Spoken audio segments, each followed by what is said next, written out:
ये देख रहे हैं आप हिमाचल प्रदेश के चंबा जिले के खज्जर पंचायत क्षेत्र के कालाटाप जंगल को।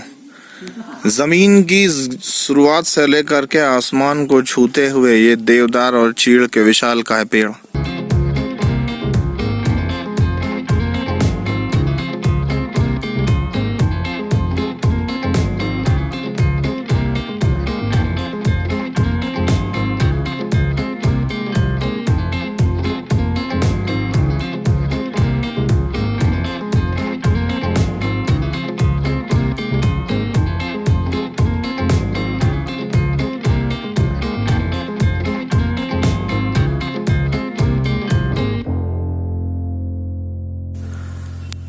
और हमारे चारों ओर दूर दूर तक फैली हुई है हरियाली।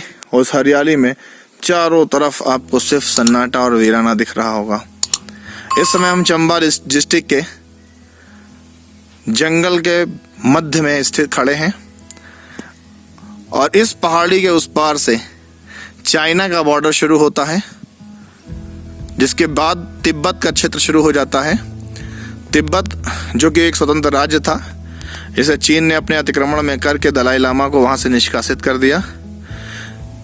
हमारी इस यात्रा में आप देखेंगे कि इस कालाटाप जंगल में हम जहां तक भी जाएंगे हमें सिर्फ इस तरह के वीरान बियाबान रास्ते और तेंदुए, भालू, बारासिंघा, स्नो लियोपार्ड, ये सब जानवर मिलेंगे। आपको दिख रहे होंगे हमारे ग्रुप के member Sudhir Tiwari ji, Michael Tony sir, Pradeep ji और ओझा जी, और ये मैं स्वयं इस वीडियो को बनाते हुए। आपको ऊपर भी दिख रहा होगा, जहां तक आप देखिए ऊपर जंगल के विस्तार का आदि अंत है ही नहीं। हम जहां तक आगे बढ़ते जाते हैं हमें सिर्फ जंगल, बियाबान जंगल और ये खतरनाक उबड़ खाबड़ रास्ते दिखते हैं। ये हमारे ग्रुप के लोग। ये जंगल लगभग 30 किलोमीटर दूरी में फैला हुआ है। माइकल टोनी सर आपका अभिवादन करते हुए। इस जंगल की मुख्य विशेषता है कि यहाँ सभी प्रकार की विविधताएं पाई जाती हैं। पशु, पक्षी, जंगली जानवर, और यहाँ पर बेशकीमती जड़ी बूटियां हैं जिनमें सर्पगंधा है, सर्परिष्ट है, और ये आपको दिख रहा होगा 2500 फीट गहरी खाई। 2500 फीट गहरी खाई, जिसको मैं कैमरे से प्रॉपर रूप में दिखा नहीं पा रहा हूँ। आंखों से देखने का और कैमरे में दोनों में बड़ा फर्क होता है। इसके बाद नो मैंस लैंड शुरू होता है, जहां पर किसी भी तरह का कोई भी मानवीय गतिविधि नहीं हो सकती है। वो बॉर्डर का एरिया होता है। इसके बाद आर्मी के अंडरटेकिंग में एरिया है पूरा। ये रास्ता जो आप देख रहे हैं दुर्लभ रास्ता है, दुर्गम रास्ता है, जिसे बीआरओ ने, बॉर्डर रोड ऑर्गेनाइजेशन ने बनाया है। और ये आपको दिख रहा हुआ कालाटोप का बोर्ड, ये कालाटोप जो कि चंबा क्षेत्र का जंगल है। ये बहुत ही बियाबान, बहुत ही वीरान और बहुत बड़ा जंगल है।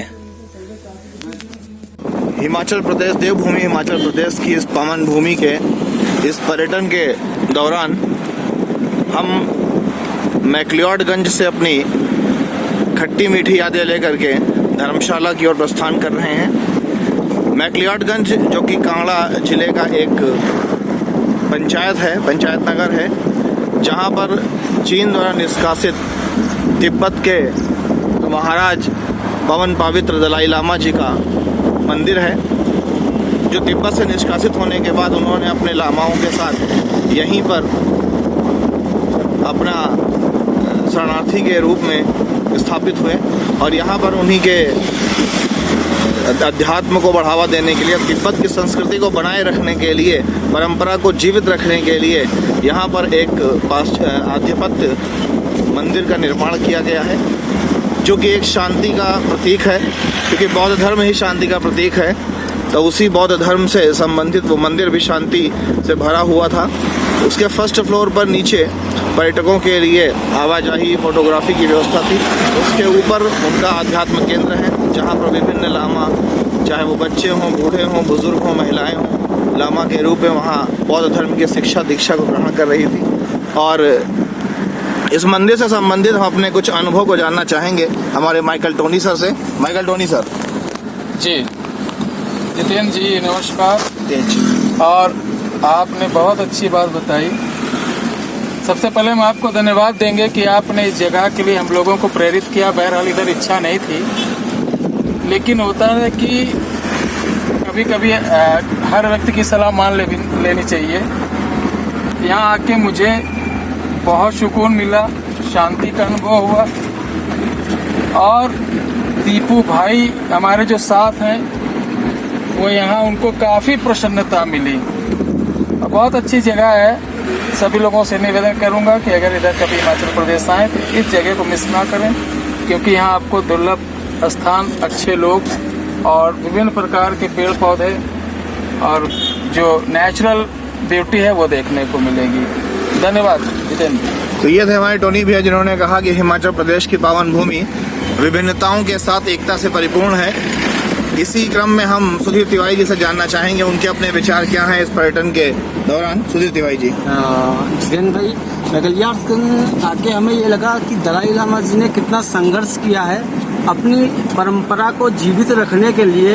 और दुराचारी चीन जो कि बर्बरता पूर्वक उन तिब्बत भाइयों का आक्रमण करके उनको परेशान कर रहा है और उसे कब्जा करना चाह रहा है।